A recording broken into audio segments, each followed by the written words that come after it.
Welcome दोस्तों, स्वागत है एक और बार फिर से मेरे चैनल पर। बड़े दिन हो गए, कोई हमने क्वेश्चन अच्छे से सॉल्व नहीं किया है अपने चैनल पर। तो ऑर्गेनिक केमिस्ट्री का एक बहुत बढ़िया क्वेश्चन मैं आपके सामने लेके आया हूं। ये क्वेश्चन बेस्ड है रिएक्शन की स्टीरियोकेमिस्ट्री पर बेस्ड। रिएक्शन स्टीरियोकेमिस्ट्री पर बेस्ड है, जिसे आपको सबसे पहले वीडियो पॉज कर ट्राई करना है और आंसर कमेंट सेक्शन में लिखना है।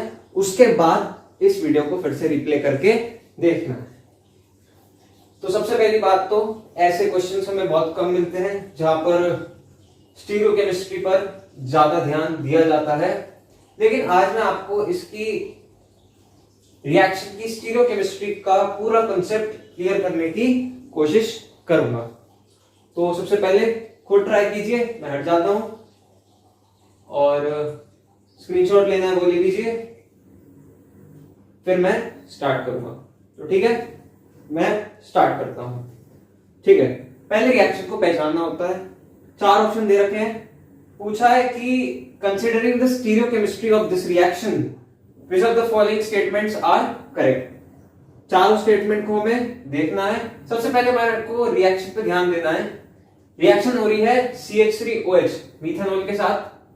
एक कंपाउंड है जिसका हमें वेज डैश प्रोजेक्शन दे रखा है। मेजर प्रोडक्ट्स जो होंगे उनके बारे में हमें कमेंट करना है कि ये रिएक्शन कौन सी होगी, सबसे पहली बात। फिर नंबर ऑफ इनैंशोमेरिक और डायस्टीरियोमेरिक पेयर्स पर हमें ये सवाल देखना है। तो करेंगे इसको। सबसे पहले आप पहले इसे को ट्राई कीजिए, मैंने थोड़ा बहुत इसे एक्सप्लेन कर दिया।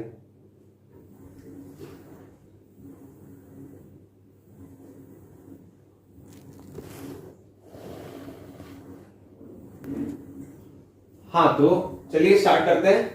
सबसे पहली बात, मैंने देखा रिएक्टेंट को। रिएक्टेंट में कुछ खास मुझे दिख नहीं रहा है, बस यहां पर हेलोजन दिख रहा है।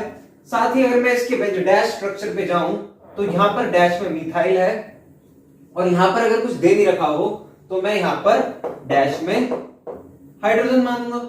ठीक है, अब हमने इसका रिएक्शन कराया मिथेनॉल से और क्लोरीन लगा हुआ है। एल्काइल हैलाइड की अल्कोहल के साथ रिएक्शन, याद कीजिए, क्या ये न्यूक्लियोफाइल बनकर इस क्लोरीन को एज अ लिविंग ग्रुप निकाल सकता है? बिल्कुल निकाल सकता है, और निकालेगा भी। कैसे निकालेगा, कौन से मैकेनिज्म से निकालेगा, इस बात पे ध्यान करते हैं। ये हमारे पास न्यूट्रल न्यूक्लियोफाइल है, न्यूट्रल न्यूक्लियोफाइल है। उसके बाद अगर बात करें तो क्लोरीन लिविंग ग्रुप है, जो कि कौन सा ग्रुप है, टर्शरी कार्बन पर जुड़ा हुआ है। तो कौन सी रिएक्शन हो सकती है, ये होगी हमारी SN1 मैकेनिज्म से, SN1 मैकेनिज्म से। सही बात। अब SN1 मैकेनिज्म क्या होता है ये आपको आना चाहिए। देखिए, SN मैकेनिज्म में सबसे पहले स्टेप जो इसका RDS होता है, उसमें कार्बोकैटायन फॉर्म होता है। कार्बोकैटायन अपनी मर्जी से कोई भी रीअरेंजमेंट कर सकता है। रीअरेंज होने के बाद जो कैटायन होगा उस पर हमारा ये न्यूट्रल न्यूक्लियोफाइल सब्स्टिट्यूट करेगा। ठीक है, अब सबसे पहली बात, मैं इस लिविंग ग्रुप को निकालूंगा और कार्बोकैटायन जनरेट करूंगा। सबसे पहली बात तो मैं इसको एज अ प्रोडक्ट में डायस्टीरियोमर और एनैंशोमेरिक पेयर पहचानने हैं। तो इस सब की आदत हमें कौन सी प्रोजेक्शन में है, फिशर प्रोजेक्शन में।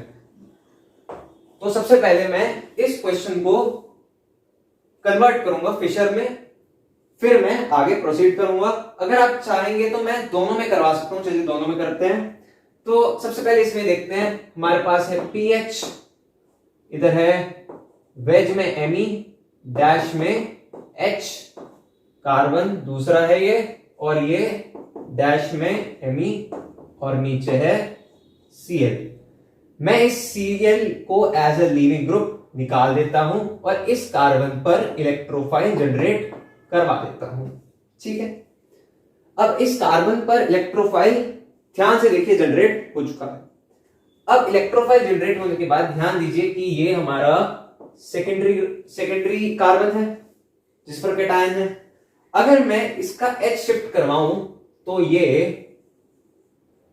क्या मेरा मोर स्टेबल कार्बोकेटाइन बन सकता है यहां पर, क्योंकि ये ना ही टर्सरी है बल्कि एक बेंजाइलिक पोजीशन पर है, तो कार्बोकेटाइन कई गुना ज्यादा स्टेबल होगा।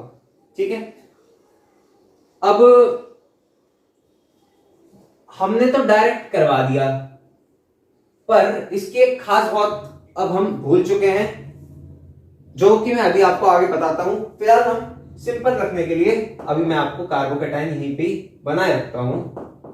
आगे क्या होगा, अब पोजीशन हमारी तैयार है, अब ये जो न्यूक्लियोफाइल है ये यहां पर अटैक कर सकता है।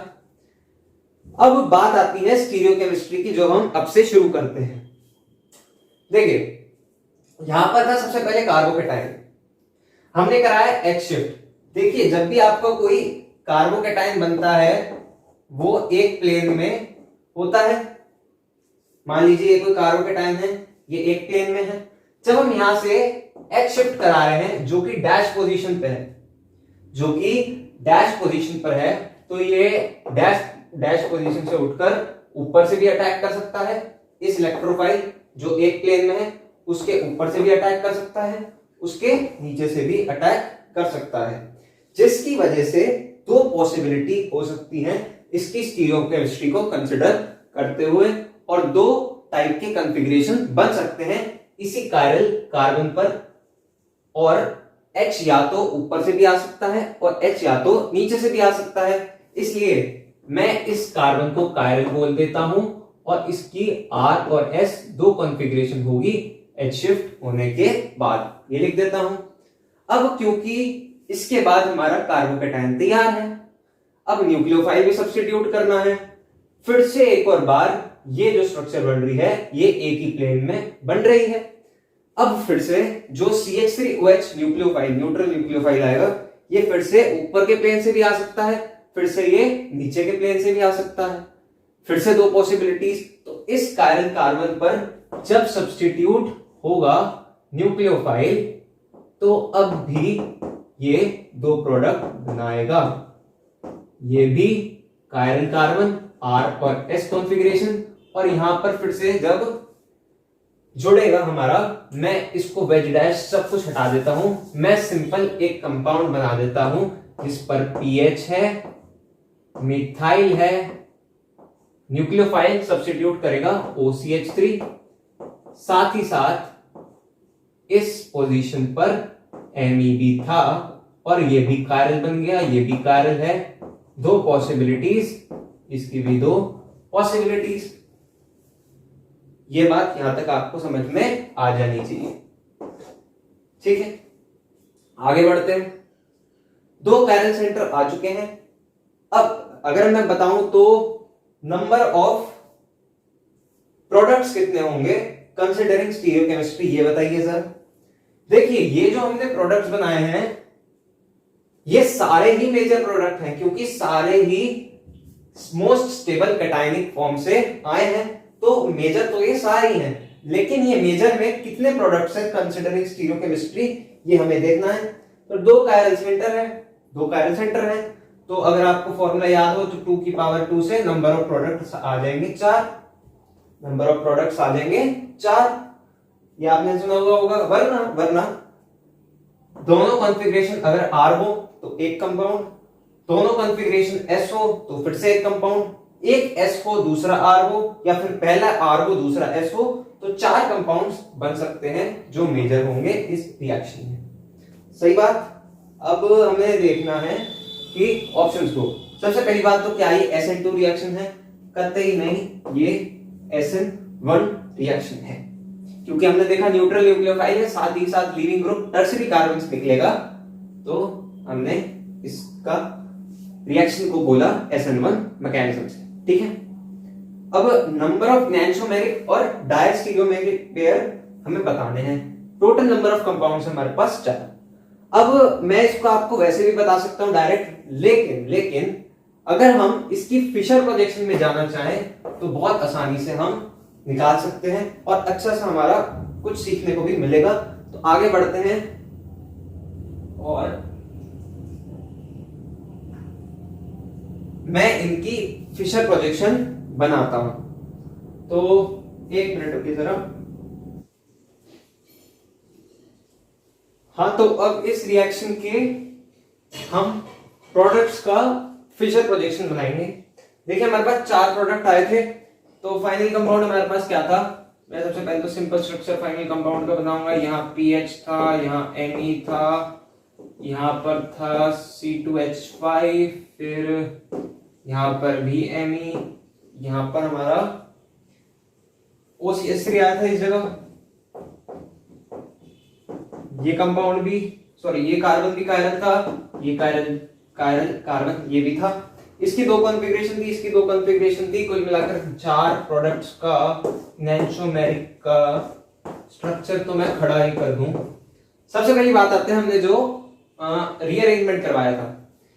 एक बार हमने देखा था कि ये H ऊपर से प्लेन से भी आ सकता था, एक नीचे के प्लेन से भी आ सकता था।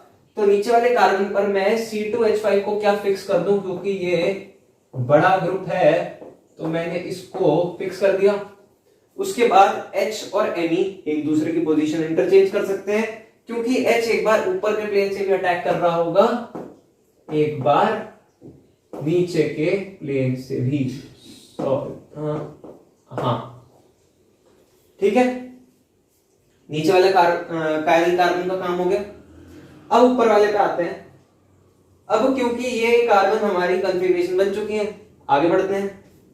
अब ये OCH3 जो न्यूक्लियोफाइल है, इस कार्बोकैटायन पर ऊपर से भी रिएक्ट कर सकता था, नीचे से भी कर सकता था। तो अगर हमारी नीचे वाली कॉन्फ़िगरेशन ये होती, अगर हमारा नीचे वाला कायरल सेंटर ये होता, तो ये OCH3 ऊपर वाले कायरल कार्बन पर एक बार इस साइड आ सकता था, एक बार इस साइड आ सकता था, अगर ये वाला हमारे पास सेम होता। इसके बराबर में क्या आता, Me ले लेते हैं, पीएच को फिक्स कर देते हैं। सही बात। अच्छा, अगर हमारे नीचे वाला कार्बन ये रहता, तो ऊपर वाला OCH3 का न्यूक्लियोफाइल जो था, एक बार यहां आ सकता था, एक बार यहां आ सकता था। ठीक है, ध्यान से समझिए जरा। ऊपर मैं पीएच को फिक्स कर देता हूं, Me, और यहां Me। ठीक है, तो ये थे हमारे 4 प्रोडक्ट जो मैंने आपको बताए थे, RR, RS, SR और SS दोनों कॉन्फ़िगरेशन था। चारों कॉन्फ़िगरेशन मैंने इन फिशर प्रोजेक्शन में बना दी है। अगर मैं इसको नाम दूं 1, 2, 3 और ये 4th का है प्रोजेक्शन, तो अगर मैं देखूं, हमें पहचानने हैं नंबर ऑफ एनैंटियोमेरिक और डायस्टीरियोमेरिक पेयर। ध्यान से देखिए जरा, क्या 1 और 2 एक दूसरे के पूर्ण रूप से मिरर इमेज हैं? तो हैं। यहां पर मिरर लगा लीजिए, एक दूसरे के मिरर इमेज दिखेंगे। अगर मैं 3 और 4 को देखूं, तो क्या ये पूर्ण रूप से एक दूसरे के मिरर इमेज हैं? तो हमने बोल दिया कि 1 और 2 एक एनैंटियोमेरिक पेयर है, और 3 और 4 भी एक एनैंटियोमेरिक पेयर है। डायस्टीरियोमेरिक पेयर की बात करते हैं। देखिए, डायस्टीरियोमर क्या होते हैं, जिसमें एक कायरल कार्बन फिक्स होता है, दूसरे की कॉन्फ़िगरेशन में डिफरेंस हो सकता है। मान लीजिए अगर ये कायरल कार्बन फिक्स है, तो इसका डायस्टीरियोमर कौन होगा?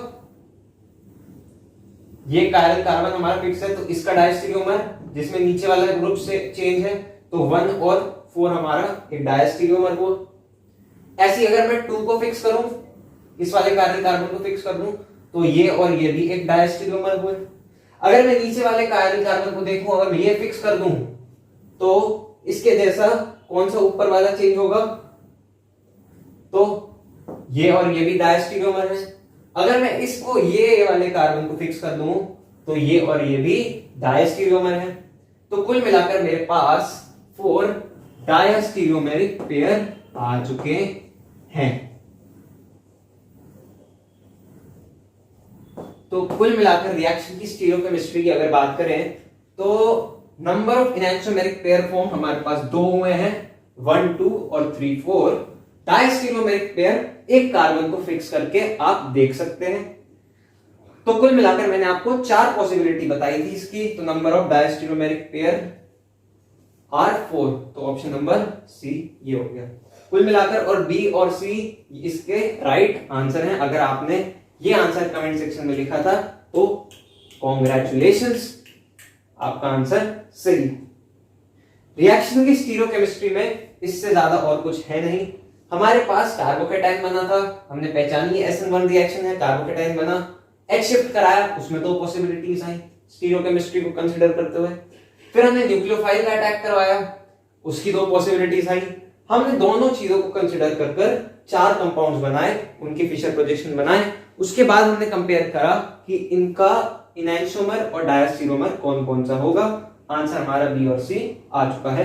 इसी तरीके से आप SN1 रिएक्शन, खासकर SN1 रिएक्शन में स्टीरियोकेमिस्ट्री पर ज्यादा ध्यान दे तो अच्छा होगा।